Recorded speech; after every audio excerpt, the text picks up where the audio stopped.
Hey guys, welcome to our channel. If you like the video, तो please like and share, and don't forget to subscribe to our channel and comment down all of your questions and suggestions. Thank you.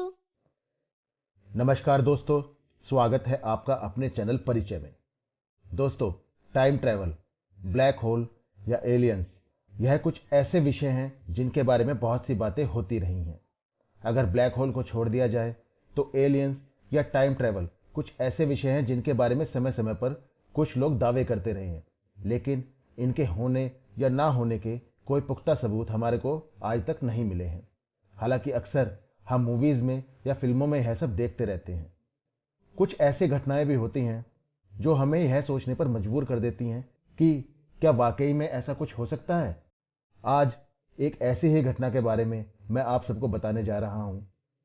दोस्तों, 8 मार्च 2014 यानी आज ही के दिन सुबह लगभग 1:20 पर Kuala Lumpur international airport Malaysia से एक मलेशियन एयरलाइंस की फ्लाइट 370 उड़ान भरती है, जिसको कि बीजिंग कैपिटल इंटरनेशनल एयरपोर्ट जाना था। उड़ान भरने के 38 मिनट बाद ही जब वह फ्लाइट साउथ चाइना सी के ऊपर थी, अचानक से एयर ट्रैफिक कंट्रोल के रडार से यह फ्लाइट गायब हो जाती है और किसी भी तरीके का संपर्क इस फ्लाइट से टूट जाता है।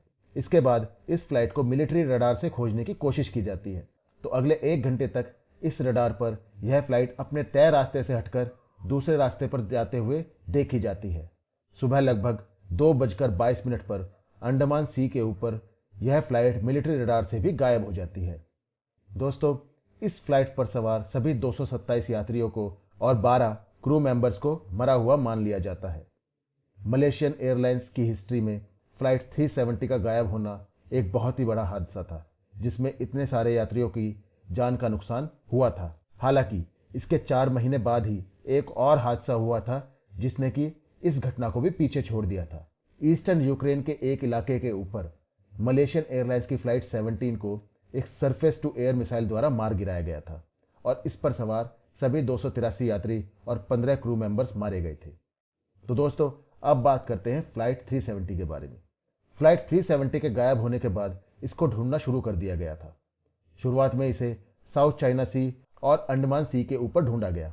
हालांकि बाद में सैटेलाइट से जब एयरक्राफ्ट के कम्युनिकेशंस को ट्रेस किया गया तो इसका अंदाजा हुआ कि शायद दक्षिणी इंडियन ओशन में कहीं यह फ्लाइट क्रैश हुई थी, क्योंकि किसी भी तरीके की कोई आधिकारिक सूचना बाहर नहीं आ रही थी और क्योंकि इस फ्लाइट में सवार अधिकतर यात्री चाइनीज थे, तो चाइनीज लोगों के बीच इसको लेकर काफी गुस्सा था, खासतौर से इसमें सवार यात्रियों के परिजनों में। जनवरी 2017 को इस घटना के लगभग 3 साल बाद तक इस फ्लाइट को ढूंढने का प्रयास एजेंसीज करती रहीं, लेकिन उन्हें कुछ नहीं मिला, तो इस फ्लाइट को ढूंढने का काम आखिरकार बंद कर दिया गया। इसके 1 साल बाद जनवरी 2018 में एक प्राइवेट कॉन्ट्रैक्टर द्वारा इस फ्लाइट को ढूंढने का दूसरा मिशन भी शुरू किया गया, पर 6 महीने बाद यह मिशन भी बिना किसी सफलता के बंद कर दिया गया। इस इन्वेस्टिगेशन में हर तरीके के सिनारियोज को कंसिडर किया गया, जिसमें कि हाईजैकिंग भी शामिल थी और साथ ही बहुत सारी कॉन्स्पिरेसी थ्योरी भी समय समय पर मीडिया में फ्लोट करती रही। इसके बारे में मैं आपको आगे बताता हूँ। जुलाई 2018 में मलेशियन मिनिस्ट्री ऑफ ट्रांसपोर्ट की फाइनल रिपोर्ट में कुछ भी कंक्लूसिव बात नहीं कही गई। हालांकि आगे इस तरह की कोई घटना ना हो, इसके लिए कुछ कदम भी जरूर उठाए गए थे। अब मैं आपको बताता हूं कि कुछ ऐसे मुमकिन कारण जो इस फ्लाइट के गायब होने के पीछे हो सकते हैं। इंटरनेट साइट्स के ऊपर यह क्लेम किया गया था कि जो ऑफिशियल स्टेटमेंट में कहा गया है कि फ्लाइट क्रैश हो गई थी, वह एक सफेद झूठ था और इस घटना को छुपाने के लिए सरकार एक कवर अप कर रही थी। उसमें बताया गया था कि एयरक्राफ्ट जो कि बोइंग 777 था, उसमें किसी भी क्रैश को सर्वाइव करने की क्षमता नहीं थी। अगर यह एयरक्राफ्ट क्रैश हुआ होता तो इसमें कुछ भी बच पाना नामुमकिन था और इसका हजारों टुकड़ों में टूट जाना निश्चित था। अगर ऐसा हुआ होता तो कोई भी मलबा, जैसे कि सीट कवर या कुशंस या प्लास्टिक, कोई भी ऐसी चीज जो पानी में डूबती नहीं है, वह तैरकर किसी भी निकट के समुद्री तट पर जरूर पहुंची होती। हालांकि इस घटना के कुछ साल बाद इस थ्योरी को नकार दिया गया, क्योंकि इस एयरक्राफ्ट का कुछ मलबा एक समुद्री तट पर मिला था। अब यह मलबा सच में मिला था या यह भी किसी कवर अप का हिस्सा था, यह कहना तो मुश्किल है। कुछ लोगों का दावा था कि इलेक्ट्रॉनिक हाईजैकिंग या सैटेलाइट डेटा को स्पूफ करके भी इस एयरक्राफ्ट को हाईजैक किया जा सकता था। ऐसा दावा किया गया था कि आतंकियों द्वारा इस प्लेन को हाईजैक करके पाकिस्तान ले जाया गया था।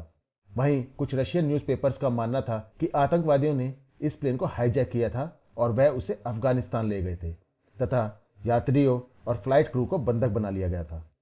पर क्योंकि आतंकवादियों ने किसी भी तरीके की कोई मांग नहीं रखी थी और ना ही किसी आतंकवादी संगठन ने इसकी जिम्मेदारी ली थी, तो इस दावे की सच्चाई के बारे में भी कुछ कहना मुश्किल ही है।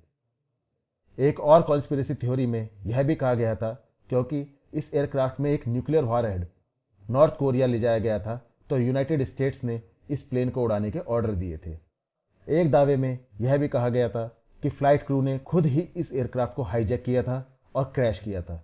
इसके साथ ही कुछ लोगों का कहना था कि आग लगने के कारण भी ऐसा हुआ हो सकता था, क्योंकि आग लगने से सब कुछ खत्म हो जाता है, तो इसलिए कोई मलबा नहीं मिला था। एक और कॉन्स्पिरेसी थ्योरी में कहा गया था कि हो सकता है फ्लाइट समुद्र में एकदम से सीधे वर्टिकली लैंड कर गई हो, बिल्कुल सीधे गिर गई हो, तो वह हिस्सों में ना टूटकर सीधे ही समुद्र के बॉटम में चली गई हो। इसके साथ ही ऐसी भी स्टोरीज सामने आई थी जिसमें कहा गया था कि शायद किसी ब्लैक होल ने इस एयरक्राफ्ट को निगल लिया था। साथ ही कुछ लोगों ने कहा कि एलियंस ने इस फ्लाइट का अपहरण कर लिया था। कुछ लोगों का तो यहाँ तक भी कहना था कि शायद यह एक एक्सपेरिमेंट था जिसमें कि टाइम ट्रेवल या फिर किसी पोर्टल के द्वारा किसी और डायमेंशन में जाने का प्रयोग भी किया जा रहा था। साथ ही 9 मार्च 2014 को चाइनीज न्यूज़ मीडिया को एक लेटर भी मिला था जिसमें इस एयरक्राफ्ट को हाईजैक करने की जिम्मेदारी भी ली गई थी। इसमें यह दावा किया गया था कि क्योंकि चाइनीज सरकार वहां रह रहे मुस्लिमों पर अत्याचार कर रही थी, तो उनसे बदला लेने के लिए एक चाइनीज मार्टियर ब्रिगेड ने इस घटना को अंजाम दिया था। हालांकि जांच के बाद इस लेटर को फर्जी करार दे दिया गया था। दोस्तों, मैं यह तो नहीं कहता कि क्या हुआ होगा, क्योंकि कोई भी कंक्लूसिव एविडेंस किसी भी तरीके की जांच के बाद सामने नहीं आ पाए। मैं यह चाहूंगा कि आप खुद सोचें, रिसर्च करें और कमेंट बॉक्स में बताएं कि आपको क्या लगता है, इनमें से क्या वजह रही होगी। हालांकि आज के ज़माने में इतना बड़ा एयरक्राफ्ट अचानक गायब हो जाए, ऐसा मानना मुश्किल ही लगता है। तो दोस्तों, यह था आज का वीडियो जो कि मलेशियन एयरलाइंस की फ्लाइट 370 के गायब होने के बारे में था। यह घटना कुछ ऐसे अनसुलझे रहस्यों में से एक है जिनके बारे में आज तक यह स्पष्ट नहीं हो पाया कि आखिर हुआ क्या था। हम सिर्फ सोच ही सकते हैं या अंदाजा ही लगा सकते हैं कि क्या हुआ होगा। उम्मीद करता हूं कि आपको यह वीडियो पसंद आएगा। अगर आपको मेरे वीडियोस पसंद आ रहे हैं तो मेरे चैनल को सब्सक्राइब करना ना भूलें। साथ ही लाइक और शेयर वीडियोस को करते रहें। कल फिर मैं एक नया वीडियो लेकर आप सबसे मिलता हूं। तब तक के लिए धन्यवाद। Thank you very much.